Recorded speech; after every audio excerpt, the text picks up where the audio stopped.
Welcome to the Peace Corner podcast. This series is brought together by GPPAC, UNOY, and CSPPS. Each episode will bring to you a different peace builder and their personal story. In this season, we dive into the topic of inclusivity. How do we meaningfully bring this concept beyond tokenism? How can we truly involve women and youth in peace building? Young women and men still suffer from stereotypes, myths, and policy panics that harm their agency and affect realizing their full potential for peace. The evidence is clear. Development is not sustainable if it is not fair and inclusive. Our efforts to build and sustain peace need to be democratized to include the communities most affected. Young people are our best chance in succeeding. In order to break the status quo and make the world a better place, we need gender equality. The fantastic phrase, women's rights are human rights, must become the spine of all our political work. Welcome everybody, welcome back to a new interview from the Peace Corner podcast. Today I'm welcoming Lamis Ben Aiyad from Libya, who is working for the Tamazight women's movement. Welcome Lamis. Hi, thank you so much for having me today. That's a pleasure. First of all, to introduce yourself, I would like to know what in your experience, in your private life or in your work, what you encountered brought you to the field of peace building. What made you become a peace builder? Tell me about it. Okay, so first I'd like to give an overview about the organization I work with. Sure.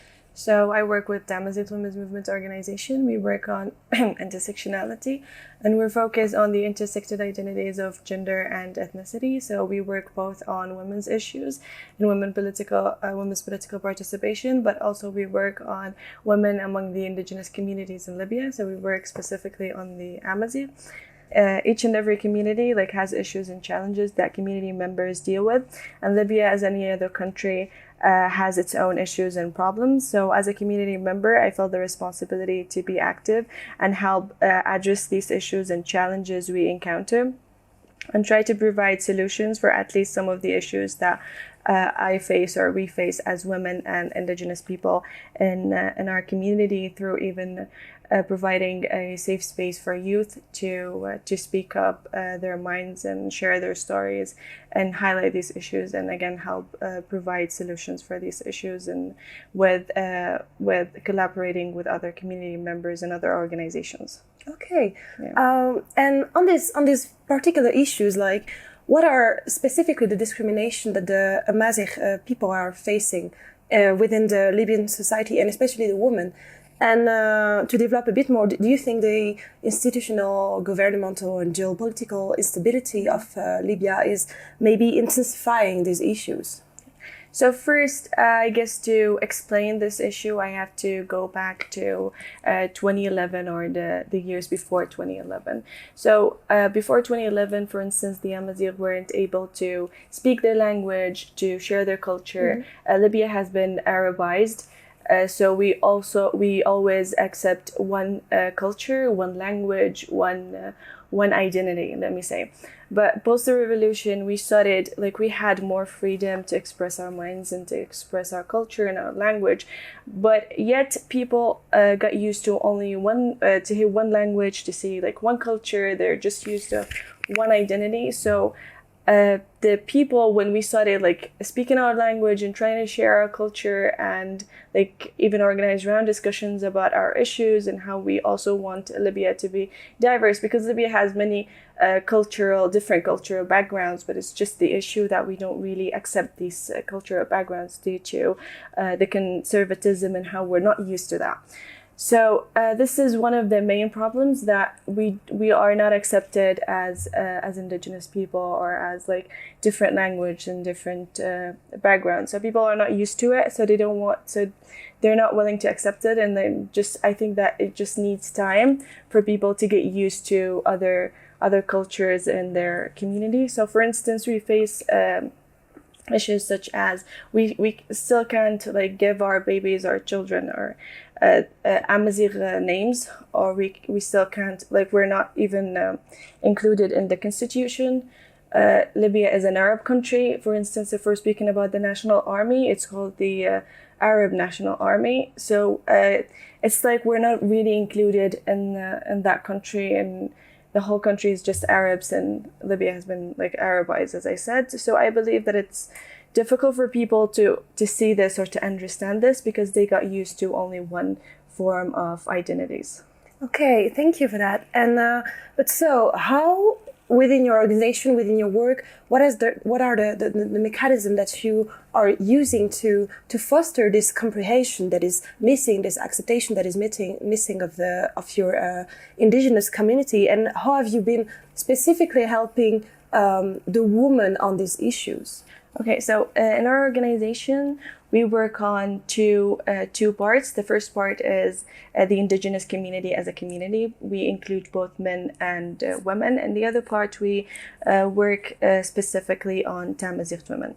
So in the first part, for instance, if we want to discuss the constitution, once we've done a project about, it's an event about the constitution and why do we think that we are excluded and our language, for instance, is not officialized. So this project or this event included both men and women as an indigenous community to discuss the problems or the challenges we face, and how can we highlight these solutions and highlight these issues, and how can we provide solutions for these issues together as a community. But we have another part, which is Tamazight women.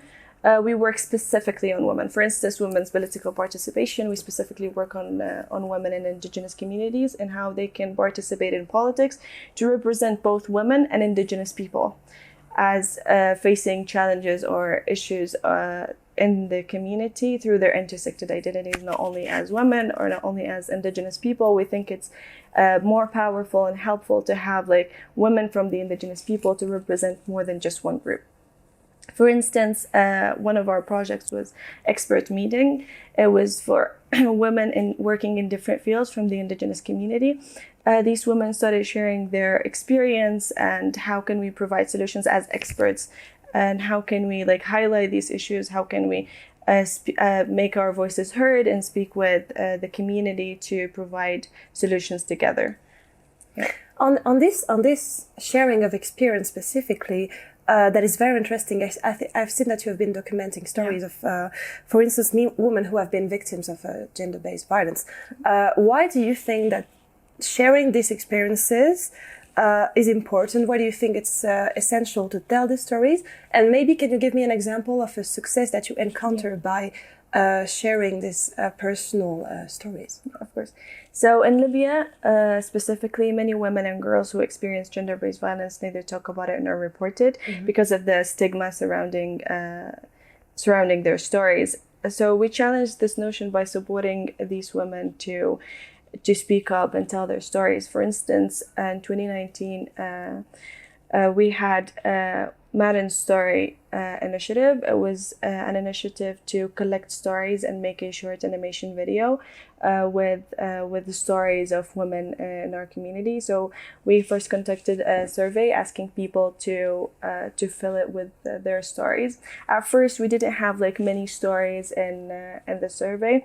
But after making the short animation video and organizing round discussions with the local community, both in Tripoli and Nafusa Mountains and the rural areas, when we started sharing the animation video and telling people that these are true stories from the community, people also started sharing their stories.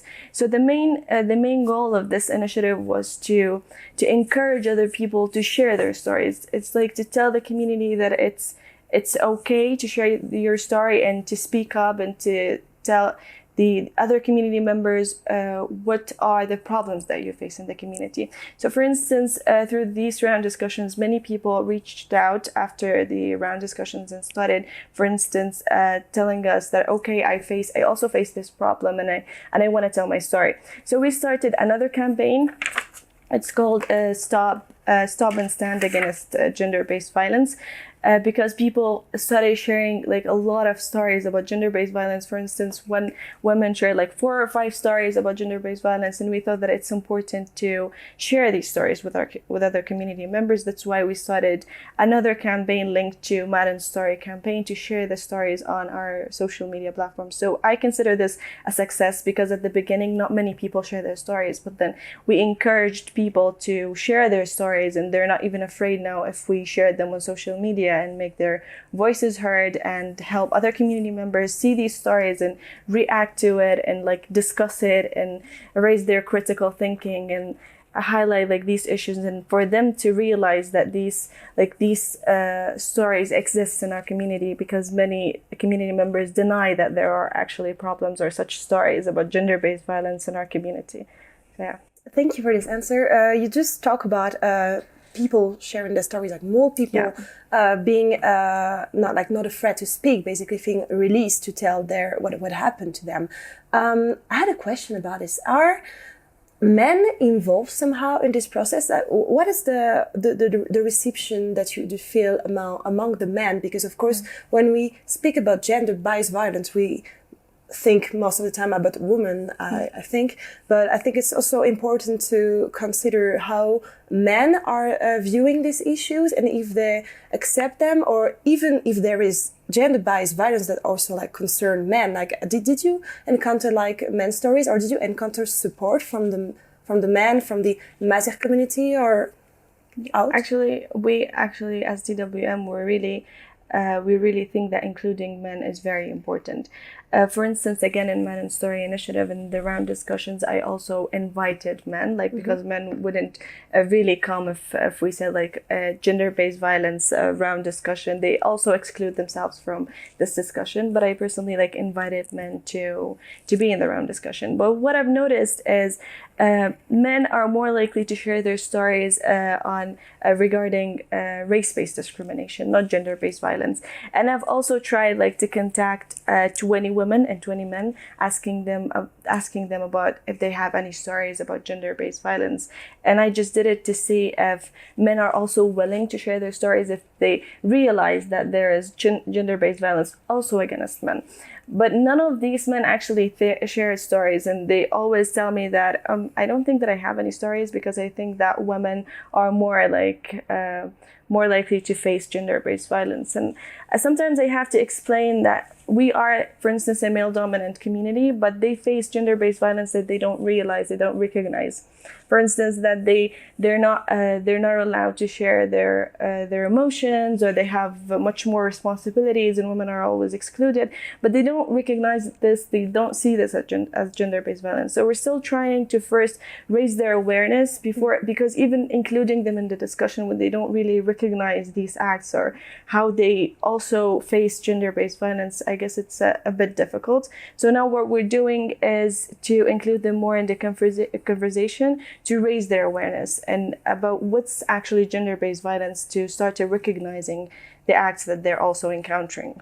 So you see inclusion as a twofold process. It's not about only bringing at the table the one who are discriminated. It's about like gathering everybody, right? Yeah. In our context, yeah. Okay, thank you for this. So in your work, you're trying to make the Libyan society more inclusive, if I must summarize your cause and the work you're doing. The term inclusivity is sometimes a bit controversial. How do you believe that we can move this term beyond tokenisms, of beyond using it only as like an artificial way to move to a truly more inclusive society? So, okay, I would just to, again, conclude that TWM works on highlighting race-based discrimination among indigenous communities. So we work on the aspect of inclusivity.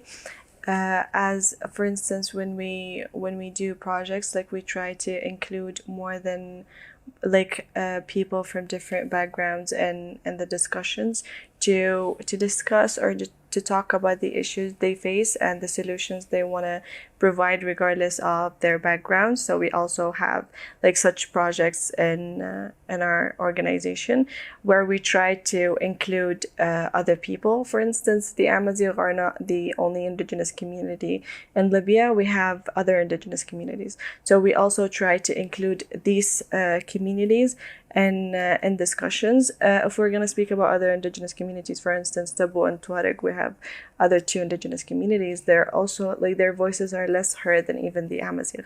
So we try to include these people. So we're not just talking about inclusivity as a term or as something like too general, too broad.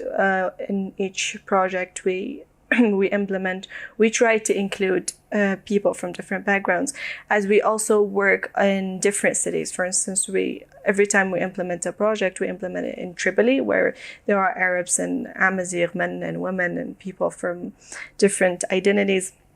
And then we implement it again, for instance, in the Fusa Mountains and in the rural areas where we include more people from different backgrounds. And it's always like implementing two different projects, because implementing the project in Tripoli is much more different than implementing it, for instance, in the Fusa Mountains. So it's difficult to include everyone, and very, very challenging. As I mentioned, it's like implementing two different projects. But because we believe that this is important, to include people whom are not often included is very important. That's why we try to deeply work on inclusivity, not just like talk about it as something general.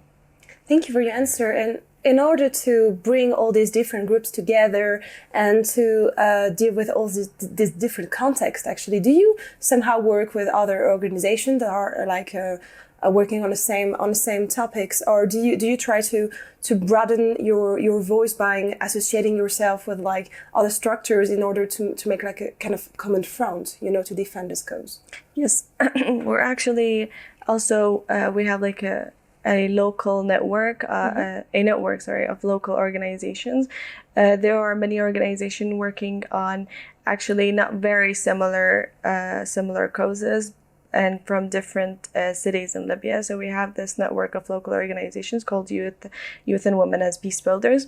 So we always try to highlight again the issues and challenges that we face in our community. So we do work with other organizations. For instance, this network has organizations from the East and the West, and also different cities, different identities, indigenous communities, Arabs. So we try to work together on these issues, even if it's like very difficult to work, for instance, with organizations in the East because of the political situation and different stakeholders. But we also try to at least discuss the issues, even when it comes to the political situation and how can we overcome this challenge.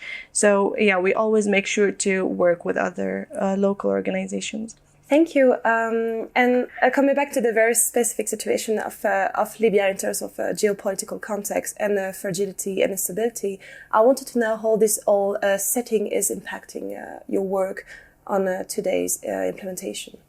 So, yeah, of course, I'd like to mention that conflict and the instability in our community is by large one of the biggest challenges and the main challenges that we always face when implementing projects. For instance, in the conflict that broke out in April 2019, we had two projects. One of them, Madam Story, that I've already mentioned, and the other one was an exhibition regarding gender-based violence. It was an exhibition in Tripoli. So we're trying to highlight gender-based violence and to share like stories about gender-based violence through art. So we weren't able to implement this project, for instance, due to the security threats, and it's very sensitive right now to implement this project, for instance. So it can, like, whole projects can absolutely stop because of or be postponed because of the ongoing conflict. So yeah. Okay, thank you for your answer. To end this interview, I would like to know, as a 21 years old young peace builder, young woman, what is actually the vision of feminism that you and your organization are willing to promote? You know that this term is really controversial, and I'm very interested to know what is your vision on this very specific topic.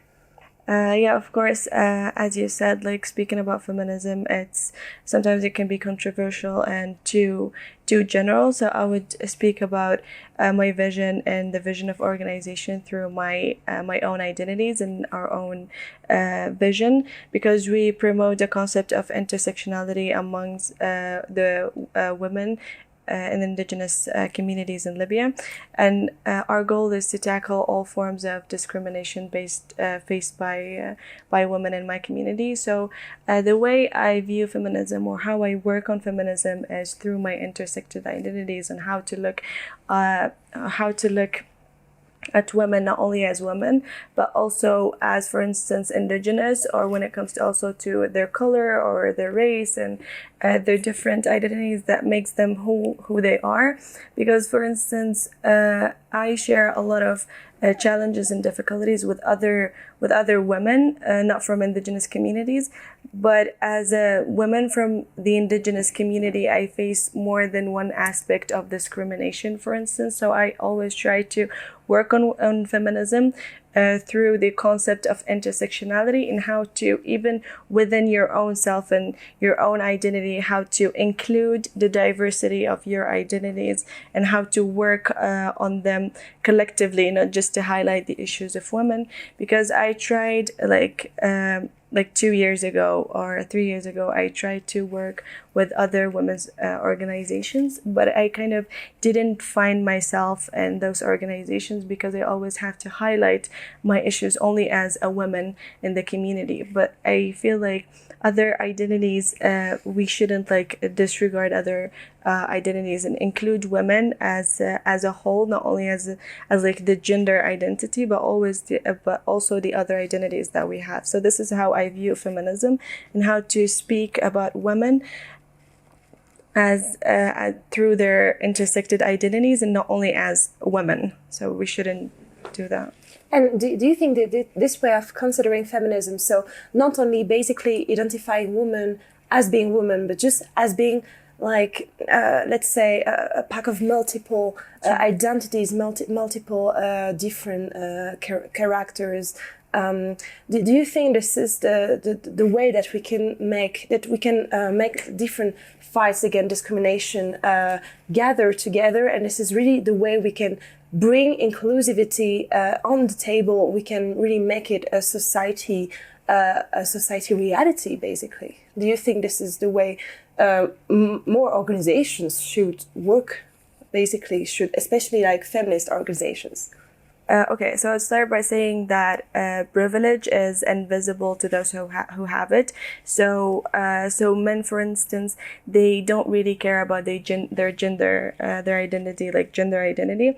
And speaking about our community specifically, Arabs don't really care about the issue of race. So sometimes it's just unconscious that they don't include, for instance, women from the indigenous people, or women from like different identities and backgrounds, because they don't see the discrimination, because they're not facing this type of discrimination. So before, like, we can include, as I mentioned earlier, we can include like so many people on the table, but we have to bear in mind that not everyone will understand and not everyone knows. And even if sometimes you tell them, not everyone can recognize. Even I mentioned earlier that we worked on men. So first we have to raise awareness to make them understand what's gender-based violence and how they are actually facing gender-based violence and encountering it in our community. So I believe that we can include many people from different backgrounds, but they're not necessarily seeing or understanding the discrimination. So mostly people with intersected identities can see the discrimination, because other people who have another identity that might be powerful in your community it's invisible. They don't really recognize it or see it. Yeah. Thank you very much for your answer. So thank you very much, Lamis, for joining this session. That was a very interesting discussion, and I am very happy that we could discuss all these different topics. I think they're very important, and I wish you luck and success for your work. Yeah, thank you so much again for having me. I really liked the discussion and giving me the space to speak about myself and our organization. So thank you. That was my pleasure. Thanks for listening to today's episode of the Peace Corner. Interested in hearing more from us? Subscribe on iTunes, Spotify, SoundCloud, or wherever you might be listening.